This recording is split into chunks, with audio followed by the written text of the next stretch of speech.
Good good morning student. Class 12th accountancy lecture number 3। आज हमारा topic है income and expenditure. आगे बढ़ते हैं। Income and expenditure account. Income and expenditure account is prepared at the end of the accounting period which revenue expenses with the revenue receipt which with revenue receipt to determine surplus या defect. क्या बोल रहा है? Revenue expenses को revenue receipt से match करते हैं और पता करते हैं कि हमारा प्रॉफिट या लॉस कितना है। क्या होता है? इनकम एंड एक्सपेंडिचर अकाउंट, हम अपने रिवेन्यू रिसिप्ट और रिवेन्यू एक्सपेंसेस को एक दूसरे से मैच करते हैं और पता करते हैं कि हमारा प्रॉफिट या डिफेक्ट कितना है। यहाँ पे प्रॉफिट को हम सरप्लस के नाम से जानेंगे। किससे जानेंगे? सरप्लस के नाम से। हम प्रॉफिट को किस नाम से जानेंगे? सरप्लस के नाम से, और लॉस को डिफेक्ट के नाम से। ऐसा क्यों? क्योंकि नॉट प्रॉफिट ऑर्गेनाइजेशन में जो हमें प्रॉफिट होता है उस प्रॉफिट को सरप्लस बोलते हैं, और जो लॉस होता है उसे हम डिफेक्ट बोलते हैं। अब बात करते हैं कि इनकम क्या होती है और एक्सपेंडिचर क्या होती है, यानी रिवेन्यू इनकम क्या होती है और एक्सपेंडिचर या रिवेन्यू एक्सपेंडिचर क्या होते हैं। आगे बढ़ते हैं।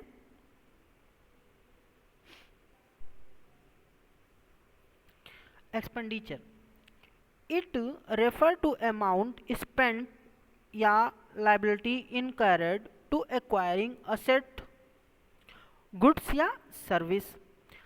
ऐसी एक्सपेंसेस जिस एक्सपेंसेस के थ्रू हम कोई असेट, गुड्स या सर्विस लेते हैं और उससे हमें फ़ायदा मिलता है, उस एक्सपेंसेस को हम एक्सपेंडिचर के नाम से जानते हैं। क्या जानते हैं?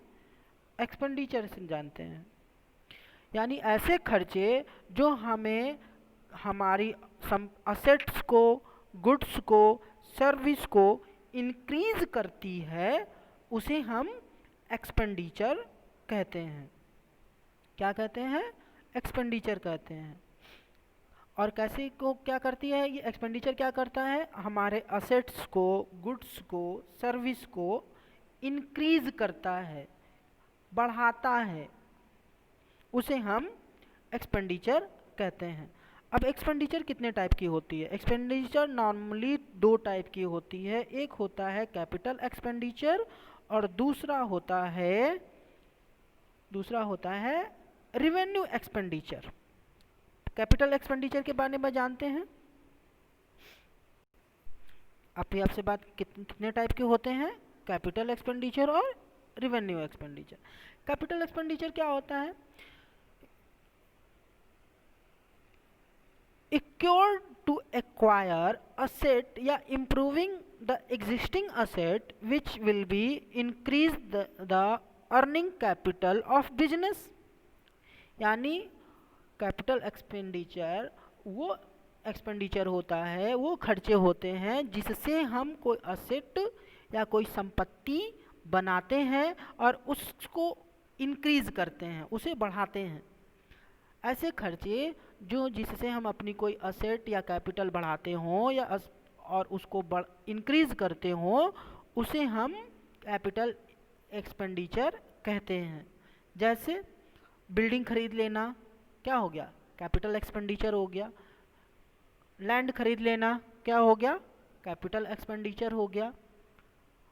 दूसरा आता है रिवेन्यू एक्सपेंडिचर। रिवेन्यू एक्सपेंडिचर क्या होता है? Logs salary, the benefit of such expenditure is consumed या execute with the accounting period।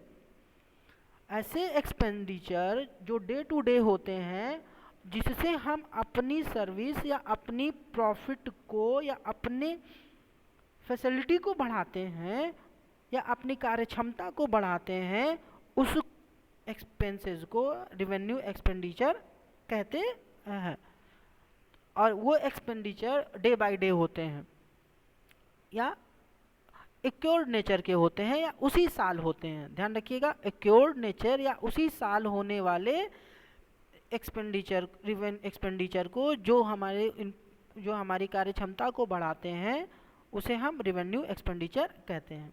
कौन कौन से हो सकते हैं? Locks, salary. अब सैलरी किसी को देते हैं, एम्प्लॉय को हम सैलरी देंगे तो वो हमारे लिए काम करेगा, तो हमारी कार्य क्षमता क्या होगी? बढ़ेगी। हम जितने ज़्यादा एम्प्लॉय रखेंगे उतनी ज़्यादा हमारी क्या होगी? हमारी वर्किंग आवर बढ़ेंगे, और जब वर्किंग आवर बढ़ेगा तो हमारा प्रॉफिट भी बढ़ेगा। तो एक सैलरी क्या हो गई? एक रिवेन्यू एक्सपेंडिचर हो गई। क्या हो गई? रिवेन्यू एक्सपेंडिचर, क्योंकि हम एम्प्लॉय को सैलरी दे रहे हैं और एम्प्लॉय किसके लिए काम कर रहा है? मेरे लिए काम कर रहा है, और जब वो मेरे लिए काम करेगा तो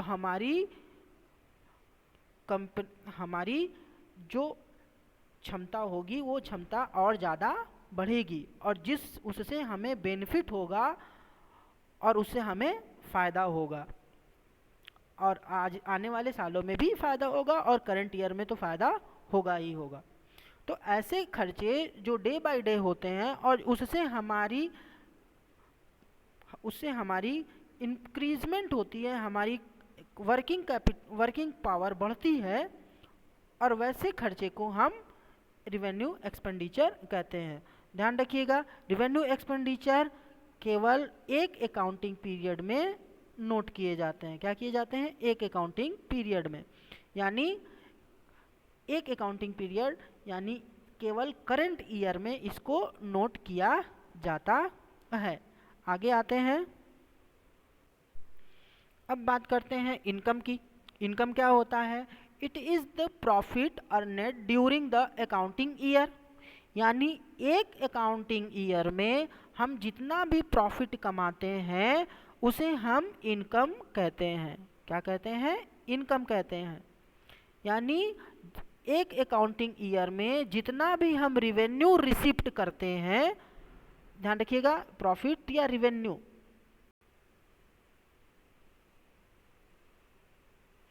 रिवेन्यू, यानी एक अकाउंटिंग पीरियड में जितना भी हम रिवेन्यू रिसिप्ट करते हैं या प्रॉफिट अर्न करते हैं, उस रिसिप्ट रिवेन्यू को या प्रॉफिट को हम इनकम कहते हैं। क्या कहते हैं?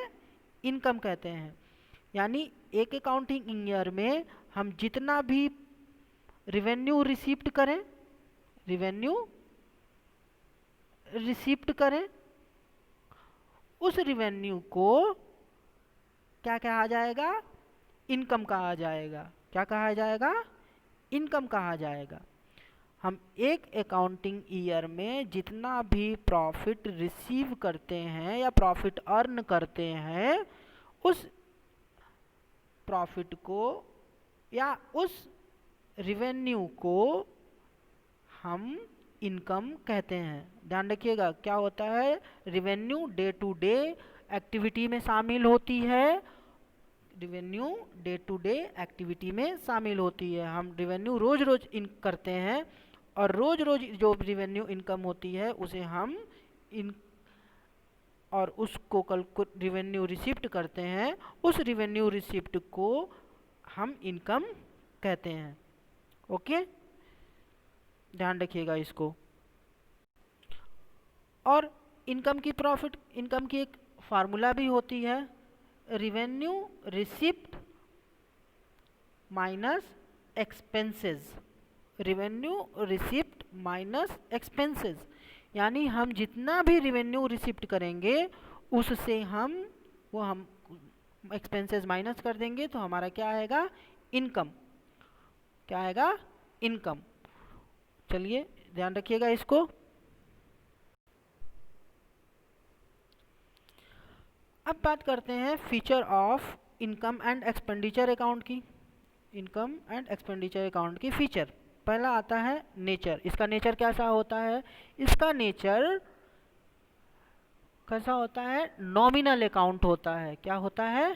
Nominal account. क्लास 11th में हमने गोल्डन रूल पढ़े थे, उसमें 3 रूल होते थे। कौन कौन से रूल होते हैं? पर्सनल अकाउंट का रूल, नॉमिनल अकाउंट का रूल और रियल अकाउंट का रूल। तो इसका रूल क्या होगा, इसका नेचर क्या होगा? इसका नेचर होगा रिवेन्यू नेचर। और इसको प्रिपेयर किस पर करेंगे? इसको हम प्रिपेयर किस पे करेंगे? इसको प्रिपेयर हम नॉमिनल अकाउंट के रूल पर करेंगे। प्रॉफिट एंड गेन इज और लॉस और एक्सपेंसेस इज डेबिट। हाँ, ध्यान रखिएगा, loss and expenses are debit, income और गेन इक्वल इज क्रेडिट। हाँ, वेरी गुड, इसको आप लोग याद कर लीजिएगा अच्छे से। दूसरा पॉइंट आता है कि पीरियड, ये कितने समय के लिए बनाया जाता है? ये बनाया जाता है एक अकाउंटिंग ईयर के लिए। किसके लिए? एक अकाउंटिंग ईयर के लिए। यानी जिस अकाउंटिंग ईयर के लिए बनाएंगे उस अकाउंटिंग ईयर में होने वाले और उसी अकाउंटिंग ईयर के ट्रांजैक्शन को नोट करेंगे। ध्यान रखिएगा, रिसीप्ट एंड पेमेंट अकाउंट में क्या था? आने वाले सालों के लिए भी नोट कर लेते थे, पिछले वाले साल का भी नोट कर लेते थे। लेकिन इनकम एंड एक्सपेंडिचर अकाउंट में हम ऐसा नहीं करेंगे। इसमें हम जिस साल की ट्रांजैक्शन होगी, जिस अकाउंटिंग पीरियड की ट्रांजैक्शन होगी, उसी अकाउंटिंग पीरियड के ट्रांजैक्शन को नोट करेंगे। यानी करंट ईयर में जितने भी ट्रांजैक्शन होंगे और उसी ईयर के होने चाहिए, उसी को हम नोट करेंगे। नेक्स्ट आता है बेसिक ऑफ रिकॉर्डिंग। अभी हमने बताया कि इसको कैसे रिकॉर्ड करेंगे। इसको नॉमिनल अकाउंट के रूल पर रिकॉर्ड करेंगे। जो भी हमारा एक्सपेंसेस होगा वो टू साइड में जाएगा, जो भी हमारा रिसिप्ट होगा वो हमारा इनकम साइड में जाएगा। Opening and closing balance, opening and closing balance आगे हम लोग इसको पढ़ेंगे कि इसमें ओपनिंग और क्लोजिंग बैलेंस कैसे नोट करते हैं। आगे आते हैं।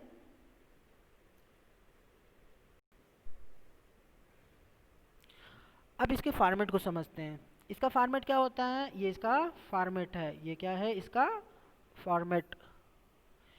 Income and expenditure account for the year, जिस ईयर का हम बनाएंगे उस ईयर को यहाँ पर नोट करेंगे। जो भी हमारे एक्सपेंडिचर होंगे करंट ईयर के, ध्यान रखिएगा किसके होंगे? करंट ईयर के। केवल हम इसमें करंट ईयर के एक्सपेंडिचर और इनकम को नोट करेंगे। आने वाले साल या पिछले साल के को नोट नहीं करेंगे। जो भी हमारे एक्सपेंसेस होंगे उसे टू साइड में, जो भी हमारी इनकम होगी उसे बाई साइड में नोट करेंगे। कैसे? To wages, to salary, by entry fees, by donation, by subscription. केवल करंट ईयर के, केवल करंट ईयर के, ओनली करंट ईयर। इसमें कुछ एडजस्टमेंट भी होते हैं, आगे हम लोग उसको पढ़ेंगे। एडजस्टमेंट बहुत ज़्यादा इंपॉर्टेंट होती है। इसमें मोरली सैलरी और सब्सक्रिप्शन बहुत ज़्यादा इम्पॉर्टेंट करता है इसमें एडजस्टमेंट करने के लिए। इसको आगे हम देखते हैं। सबसे इम्पॉर्टेंट इसमें सैलरी और सब्सक्रिप्शन, डोनेशन, ये इम्पॉर्टेंट एडजस्टमेंट होती है।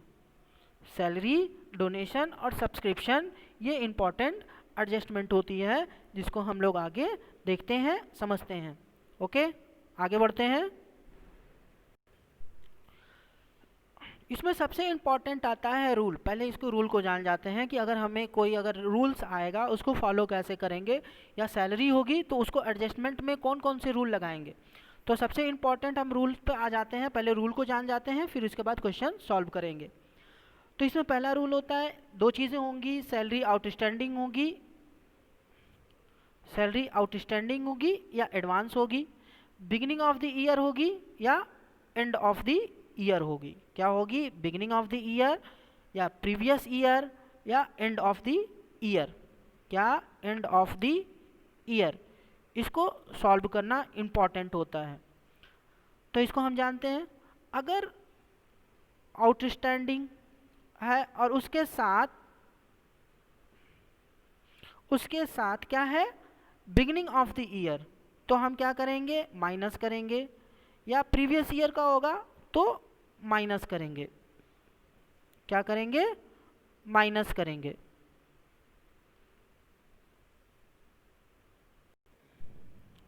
क्या करेंगे, माइनस करेंगे। ध्यान रखिए, फार्मूले पर जान जाते हैं। इसके 4 पॉइंट हैं, बहुत ही इंपॉर्टेंट है, इसको आप लर्न कर लीजिएगा। आउटस्टैंडिंग बिगनिंग ऑफ या प्रीवियस ईयर का होगा तो माइनस करेंगे, एंड ऑफ द ईयर का होगा तो प्लस करेंगे। अगर एडवांस में मिल रहा हो और बिगनिंग ऑफ ईयर या प्रीवियस ईयर का हो तो प्लस करेंगे, एंड ऑफ ईयर का हो तो माइनस करेंगे। आगे क्वेश्चन पे करते हैं, देखते हैं क्या क्वेश्चन है, सॉल्व करते हैं। क्वेश्चन बोल रहा है कि हाँ सैलरी 1,20,000 रुपये है। कितनी है, 1,20,000 रुपये है। उसमें बोल रहा है कि including salary outstanding previous year 20,000। लो क्या बोल रहा है कि हमें सैलरी कितनी मिली, 1,20,000। कितनी मिली, 1,20,000। और उसमें भी पिछले साल का आउटस्टैंडिंग, पिछले साल का 20,000 रुपये जुड़ा हुआ है, पिछले साल का 20,000 रुपये जुड़ा हुआ है। तो करंट ईयर की सैलरी कितनी होगी, करंट ईयर की कितनी सैलरी मिली होगी, उसके लिए क्या करेंगे, रूल क्या है, हमारा रूल था कि आउटस्टैंडिंग प्रीवियस ईयर, क्या है, आउटस्टैंडिंग प्रीवियस ईयर।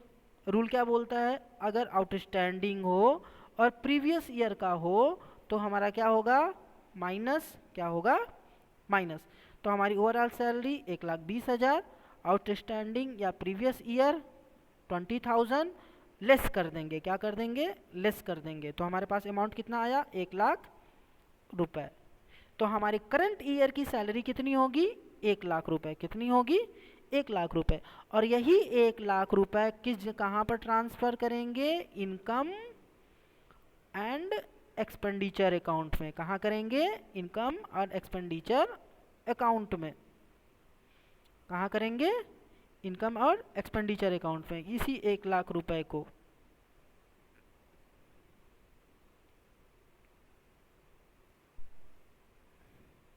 इस 1,00,000 रुपए को इनकम और एक्सपेंडिचर अकाउंट में हम शो करेंगे।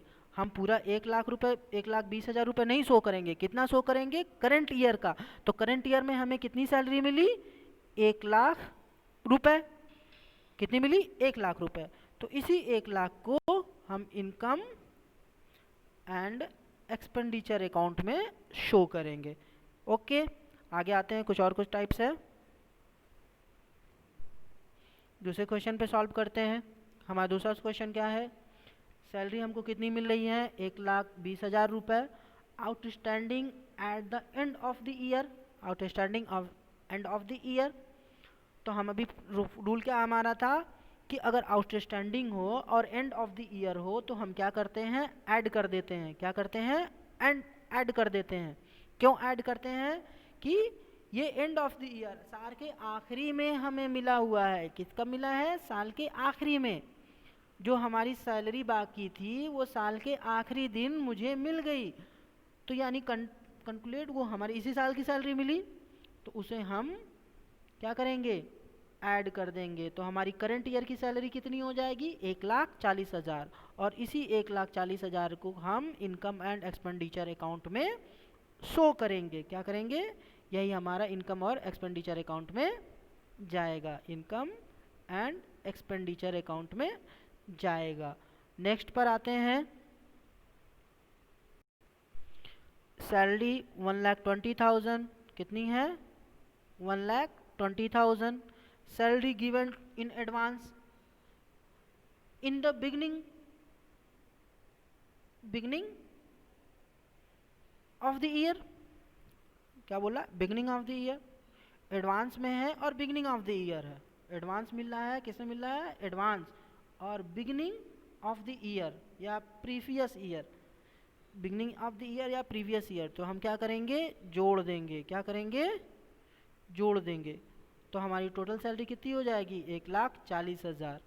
और नेक्स्ट वही सैलरी अगर हमें 1,20,000 मिली है, एडवांस मिली है और एड ऑफ ईयर है, तो हम क्या करेंगे, माइनस कर देंगे। क्या करेंगे, क्या करेंगे, माइनस कर देंगे। हमने क्या किया, माइनस कर लिया advance end of the year, इसको माइनस कर देंगे तो हमारे पास कितनी सैलरी आ जाएगी, 1 लाख रुपए। तो यही 1 लाख रुपए हम इनकम एंड एक्सपेंडिचर अकाउंट में दिखाएंगे। सबसे इम्पॉर्टेंट चीज़ है कि आप